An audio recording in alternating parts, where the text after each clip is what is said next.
Assalamu alaikum students, how are you? Students, today is Tuesday and date is 21st July 2020. Today we will study from the history section. We have already done chapter number 10 and chapter number 11. Today we will do chapter number 12, Muslim scientists, philosophers and travelers. In this chapter, we'll study the culture of knowledge in early Muslims, famous Muslim travelers and scholars from 9th to 15th century, and we will inform about people such as Ibn Battuta, Al-Biruni, Umar Khayyam, and the extent and impact of their travels and knowledge. Chapter 12, Muslim scientists, philosophers and travelers, page number 55. Okay, students, read with me carefully. The period from the 9th century to the 15th century can be called the zenith of the Muslim world. Students, it was indeed the golden age of Islam in the period from the 9th to the 15th century, right? Okay. We have historical accounts of the achievements of various people. There were scientists, mathematicians, philosophers, travelers who left behind records of what they accomplished. We give here a brief history of some of these remarkable individuals. It was very golden period for the Muslims, golden age of Islam, because there were a number of scientists, mathematicians and philosophers and travelers. Okay students, first of all we will read about the Ibn Battuta, who was the famous traveler and philosopher, and he was very famous among the whole world, Ibn Battuta, and the period was from 1304 to 1368. Ibn Battuta was probably the most famous of the early Muslim travelers on foot and on animal back. He covered about 120,000 kilometers, the equivalent of 3 times round the equator. Okay. So students, listen. Equator, you know about the equator is the line between the world, okay, which divide the earth into parts. So ये जो distance इसने cover किया था Ibn Battuta ने, it was 120,000 kilometres, और ये कितना था, it is equivalent of 3 times round the equator. Equator के गिर्द अगर आप 3 दफ़ा घूमेंगे तो ये इतना डिस्टेंस था जितना कि इसने ट्रेवल किया था इब्न बतूता ने. और कैसे किया था उस ज़माने में? On foot and on animal back, मतलब हॉर्स पर या कैमल पर, ठीक है. और उसने ये इस तरह से, उस ज़माने में तो आप देखें कि ये ट्रांसपोर्टेशन का ये सिस्टम नहीं था, ठीक है, और इस वजह से वो उसने या तो पैदल ये किया था या फिर जानवरों पर सवारी करके. He travelled from Spain to China and from central Africa to the Russia steppes. His accounts tell us much about the Muslim world of the 14th century. He studied law like the rest of his family, but when he was 21 he set off on a pilgrimage to Mecca. अच्छा, उस ज़माने में इनकी जो बाकी family members थे उन्होंने law को स्टडी किया था, बट ये इसने भी, but when he was 21, only 21, he went to Mecca for Hajj. Okay. On his first journey, he went via the Red Sea to Mecca, then Syria, Iraq, Khorasan, southern Persia, Azerbaijan and back to Baghdad. Okay? इन तमाम countries में इसने जो था ये इन रास्ते से होता हुआ ये मक्का पहुंचा था, ठीक. रेड सी के ज़रिए से, रेड सी पे ये पहरी जहाज़ या शिप्स के ज़रिए से इसने ये ट्रैवल किया था और ये जितने भी कंट्रीज़ हैं इन सब में से गुजर के गया था. He settled in Arabia for 3 years, but then became restless again and once more set off on a long journey. You know, he was travel loving, okay. ये एक जगह नहीं बैठ सकता था। जब ये 3 इयर्स तक अरेबिया में सेटल डाउन हुआ, he became restless and he started again his journey, okay. Next, his travels took him to Jeddah, Yemen, Aden, Tanzania by boat, okay. इन कंट्रीज़ में ये बोट के ज़रिए से गया था। South Arabia, Oman, Hormuz, South Persia and back to Mecca, ठीक है। फिर ये वापस मक्का में इन इलाकों से होते हुए आगे थे। His next journey was to the Black Sea, Crimea, Constantinople, कुस्तुंतनिया ऑलरेडी बताया आपको, Russian steppes, Constantinople again, then Bukhara, Samarkand, Khorasan, Afghanistan, Hindu Kush and across the Indus. By now he was famous and had many friends among rulers, princes, sultans and emperors. देखिए इतने ज़्यादा countries में जब इसने travel किया, और ये बहुत ज़्यादा, और साथ साथ ये सिर्फ ट्रैवल ही नहीं करता रहा, ये जितनी भी इंफॉर्मेशन और जितनी भी नॉलेजेस ये रास्ते में इसको मिलती गई, ये इन्फॉर्म करता गया दूसरे कंट्रीज़ में। वो नॉलेज जो थी वो ये शेयर भी करता गया, और इसकी वजह से ये बहुत ज़्यादा फेमस भी हो गया, और इसके बहुत ज़्यादा फ्रेंड्स बन गए थे। और वो ज़्यादातर जो बड़े बड़े वहाँ के रूलर्स थे, प्रिंसेस थे, सुल्तान्स थे और एम्परर्स थे, वो इसके फ्रेंड बन गए हुए थे, क्योंकि इसने उनको बहुत ज़्यादा नॉलेज दी थी। Okay, now page number 56, right. He moved on to Delhi where he met the temperamental king Mohammad bin Tughlaq, okay. Mohammad bin Tughlaq at the time when he reached Delhi, there was the ruler of that area is Muhammad bin Tughlaq, and he was very short tempered, and he was not a solid personality, okay. So he was the king of Delhi. Ibn Battuta lived in India for several years as the qazi or judge at Tughlaq's court, okay. क्योंकि ये बहुत ज़्यादा famous हो गया हुआ था, और इसकी जहानत, इसकी नॉलेज की वजह से उसने काजी बना दिया था मोहम्मद बिन तुगलक ने अपने कोर्ट में। He became involved in a war on the Malabar coast and was shipwrecked at Coromandel, but he sailed on to Maldives and then to Bengal, Assam, Sumatra and China, Beijing, okay.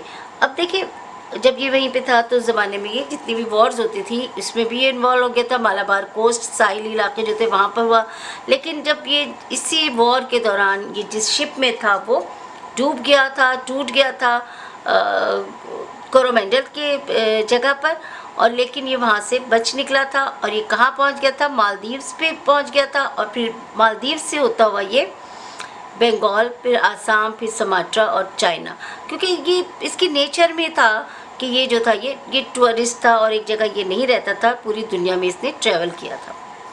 Now returning via Sumatra, Baghdad, Syria and Egypt, he made a final pilgrimage to Mecca and then return to Morocco again via Egypt and Tunisia, arriving home in 1349, okay. ये क्योंकि Morocco से belong करता था, और ये दोबारा वहाँ पे पहुँचा। इन तमाम कंट्रीज से होता हुआ अगेन इन्होंने हज किया, और फिर उसके बाद ये अपने होम में पहुँच गया। जब वहाँ पर पहुँचा तो क्या हुआ, but soon he was on his travels once more across the straits to Granada, the last Muslim kingdom in Spain, and then again he goes to travel, and फिर उसके बाद ये ग्रेनाडा वगैरह गया था। और ग्रेनाडा कौन सी जगह है, जहाँ पर के जो कि स्पेन में मुसलमानों का लास्ट किंगडम था, okay. Though he finally wanted to settle, the sultan of Morocco ordered him to go to the Muslim state of Mali in West Africa, crossing the terrible Sahara Desert. Here he stayed for 2 years before reaching Morocco again in 1352, and then vanished from history until his death 1368 or 69. Okay, अच्छा, अब क्या हुआ कि दोबारा जो Morocco के जो जहाँ के कि ये नेटिव थे मोरक्को के, वहाँ के जो सुल्तान थे, he ordered him to go to the Mali. Mali was the Muslim state in West Africa. He came to Mali via Sahara Desert. And ये जो सहारा डेजर्ट था ये बहुत ही ज़्यादा मुश्किल और दुश्वार गुजार रास्ता था और ये वहाँ से गुजर कर माली पहुँचा था और he stayed there for 2 years. फिर उसके बाद अगेन ये वहाँ पर आ गए थे 1352 में. बट ये बड़ी एक अजीब सी बात है कि उसके बाद हमें हिस्ट्री में ये एकदम से हमें इनका नाम गायब मिलता है, हमें बिल्कुल ये वैनिश्ड हो जाते हैं, हमें नहीं पता चलता किस अरसे में क्या किया. May be he wrote his book in that time, क्योंकि जब 1368 में इनकी डेथ हुई तो इस अरसे में 1352 से लेकर 1368 तक इनके बारे में हिस्ट्री में हमें कुछ पता नहीं चलता. His account of his travel is the main source of the history and geography of much of the Muslim world in the Middle Ages. His book is very very important क्योंकि जितना हमें Ibn Battuta की book से पूरी मुस्लिम words के बारे में उस ज़माने में उसकी ज्योग्राफी के बारे में पता चला है और हमें किसी चीज़ से इतना ज़्यादा नॉलेज हमें नहीं मिलती है. And students, this picture is showing the court of Mohammad bin Tughlaq and Ibn Battuta who is kissing the hand of the Muhammad bin Tughlaq. Okay, the next famous Muslim scientist is Al-Biruni, 973 to 1050. Al-Biruni was perhaps the most famous Arab scientist of early times. He was born in Uzbekistan and died in Ghazni. He was the most brilliant scholar and scientist of the time. He spoke Turkish, Sanskrit, Persian, Hebrew and Syriac, but he always wrote in Arabic. Okay, he knows a number of languages. Okay, these all languages he spoke, but his books which he wrote always in Arabic language, and his many books said to be 113. Okay, included those on medicine, geography, astronomy, mathematics and history. Unfortunately, many of these are believed to have been lost, but enough remains to show what a brilliant man he was, especially when one realized that he had very few reference books or sophisticated apparatus to work with. He based his work on careful observations and experiments. Okay, students, he was very very intelligent and naturally he was very good observer. Okay, he did not use any sophisticated apparatus, okay, or equipments to work with. Okay, उसने अपना काम जो था उसमें उसने कोई भी apparatus इस्तेमाल नहीं किया था, बल्कि अपनी जहानत की बेस पर और अपनी पर्सनल ऑब्जर्वेशन और एक्सपेरिमेंट्स की बेस पर उसने तमाम बुक्स लिखी थी.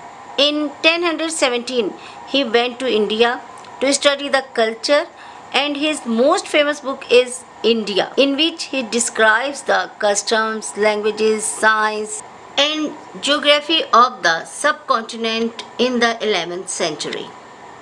His other books are Chronology of Ancient Nations, Canon, a book on astronomy, Astrolabe, in which he deals with navigation, as well as a detailed account of all the known medicinal drugs at that time, and densities, which deals with metals, liquids and jewels. Okay, अच्छा देखिए, अब इसकी जो book थी ना उसमें उसने 11th century में उसने सब कॉन्टिनेंट में, जब इसकी वो मोस्ट इम्पॉर्टेंट बुक थी इंडिया, जब ये इंडिया में आ गया, सब कॉन्टिनेंट में आया, उसने ज़्यादातर एंशिएंट नेशंस के बारे में लिखा था. और वो कौन सी उस एक जो बुक बनाई थी उसने कैनन, उसमें उसने क्या लिखा था, एस्ट्रोनॉमी पर, जो कि हेवनली बॉडीज़ की स्टडी है. एस्ट्रोलेब हमने इसके बारे में पढ़ा था, जो कि नेविगेशन के बारे में बताता है. इसी तरह से उसने एक और बुक लिखी थी जो कि मेडिसिन्स के बारे में थी, ड्रग्स के बारे में थी, और फिर उसके बाद डेंसिटीज़ थी. इसमें मुख्तलिफ़ मेटल्स के बारे में कि वो किस तरह से बनाए जाते हैं, या ज़ेवरात किस तरह से बनाए जाते हैं, या लिक्विड्स का क्या क्या काम होता है, किस तरह से उनको यूज़ किया जाता है, वो पूरी उसने अपनी इस बुक में डेंसिटीज़ में लिखी थी. He also wrote on astrology, mathematics, mechanics, meteorology, mineralogy, religion, philosophy, literature and magic, ठीक है, तमाम टॉपिक्स पर उसने बहुत सारी बुक्स लिखी थी। एस्ट्रोलॉजी भी जो है वो भी आप उसके बारे में हेवनली बॉडीज़ के ही हवाले से था। मैथमेटिक्स आपको पता है, मैकेनिक्स, मशीनों के बारे में। मेटेरोलॉजी जो है ये आपको वेदर के बारे में मालूमात दी गई थी इसमें। और मिनरलॉजी माइंस के बारे में, किस तरह से मुख्तलिफ माइंस से जो है वो मेटल्स को निकाला जाता था। रिलीजन पर लिखा, फिलॉसफी पर लिखा, लिटरेचर पर और इवन मैजिक पर भी लिखा था। As a sideline he wrote physics books on such topics as springs and hydrostatics and on geography, wherein he put forward ideas that were centuries before their time. He suggested that the earth rotated on its axis and that the Indus Valley was once a basin of the sea. Okay students, इसके अलावा उसने बहुत सारी physics के ऊपर भी books लिखी थी, और जिसमें कि स्प्रिंग्स, किस तरह से स्प्रिंग क्या है, वो कैसे दबता है और किस प्रेशर से वो खुलता है और बंद होता है जब उसके ऊपर एक प्रेशर होता है। इसी तरह से पानी के ऊपर हाइड्रोस्टैटिक्स का मतलब प्रेशर ऑन वाटर। इसके अलावा ज्योग्राफी के बारे में भी था, और वो जो बहुत तवील अरसे से, सेंचुरीज से पहले जो आइडियाज़ थे उसने उनके ऊपर भी वर्क किया, रिसर्च की, और उन्होंने ही सबसे पहले ये बात बताई थी कि ज़मीन जो है वो अपने एक्सिस के ऊपर रोटेट करती है, ठीक है। और मतलब उसके ऑब्जर्वेशन के आइडियाज़ इतने ज़बरदस्त थे। और इसके अलावा उसने ये भी बताया था कि इंडस वैली जो है वो भी ये बताया कि वहाँ पर कभी यहाँ से समंदर गुजरता था, पानी गुजरता था, ठीक है। ये ऑब्जर्वेशंस के ज़रिए से और एक्सपेरिमेंट्स के ज़रिए से उन्होंने बताया था। Okay students, on page number 56 there is an interesting information. It is interesting to know that although each of these men achieved fame for a particular branch of knowledge, they were masters of other subjects as well. This was because education in those days covered a variety of subjects and an educated person was not restricted to any one field of knowledge. Okay, अच्छा, वो अब कोई भी जब कहीं पे भी education को अचीव करने के लिए जाता था तो वो किसी एक पर्टिकुलर सब्जेक्ट के ऊपर वर्क नहीं करते थे, बल्कि जितनी भी नॉलेज होती थी, चाहे वो हिस्ट्री हो, चाहे एस्ट्रोनॉलॉजी हो, चाहे साइंस हो, चाहे मैथमेटिक्स हो, तो वो तमाम फील्ड्स ऑफ नॉलेज पर काम करते थे और वो जो था वो सीखते थे, ठीक है, एजुकेट होते थे उन तमाम नॉलेज से। इसलिए वो किसी एक फील्ड के अंदर, किसी एक सब्जेक्ट में ही वो अपने आप को महदूद नहीं रखते थे, बल्कि डिफरेंट सब्जेक्ट्स को अचीव करते थे। Okay, another Muslim scientist Ibn Rushd from 1126 to 98, Abul Walid Mohammad ibn Ahmad ibn Mohammad ibn Rushd, very long name, more commonly known by his last name Ibn Rushd, was born in Cordoba. He was introduced to the court of the Almohavids and appointed as a Qazi, judge in civil. He had a strong command over a number of subjects, as education in those days was more comprehensive. As a result, he was well versed in law and also served as a physician. अच्छा, अब इब्न रुश्द जो थे वो भी एक जज और काजी के तौर पर अपॉइंट किए गए थे सिविल में, और वो किसके ऊपर, उनको बहुत सारे सब्जेक्ट्स पर उनको बहुत स्ट्रॉन्ग कमांड थी, ठीक है, क्योंकि वहाँ पर उन दिनों, अभी पहले भी हम बता चुके हैं नॉलेज में, इंटरेस्टिंग एक नॉलेज जो बताई गई थी कि दोज डेज़ में जो थे वो एजुकेशन को लोग जो थे वो बहुत सारे सब्जेक्ट्स के ऊपर उनको कमांड हासिल होती थी। तो इसकी वजह से उसको लॉ में भी बहुत अच्छे नाम से याद रखा जाता था। वो एक बहुत अच्छा लॉयर भी थे, इनके अलावा एक बहुत अच्छे फिजिशियन के तौर पर भी उन्होंने काम किया था। But Ibn Rushd's main contribution was to philosophy and his treatise on the work of the Greek philosopher Aristotle made him an authority on the subject. Okay, अच्छा, इन्होंने एक बहुत अहम कारनामा किया था, किसके ऊपर इन्होंने रिसर्च वर्क किया था, एरिस्टोटल, जो कि एक बहुत ग्रीक के, यूनान के एक बहुत ही मशहूर फ़िलोसोफ़र थे और उनके ऊपर उन्होंने बहुत ज़्यादा अहम काम किया था, जिसकी वजह से उनको अपने सब्जेक्ट के ऊपर और ज़्यादा उबूर हासिल हो गया था, ठीक है, कमांड हासिल हो गई थी और उनको बहुत ज़्यादा फेम मिला था।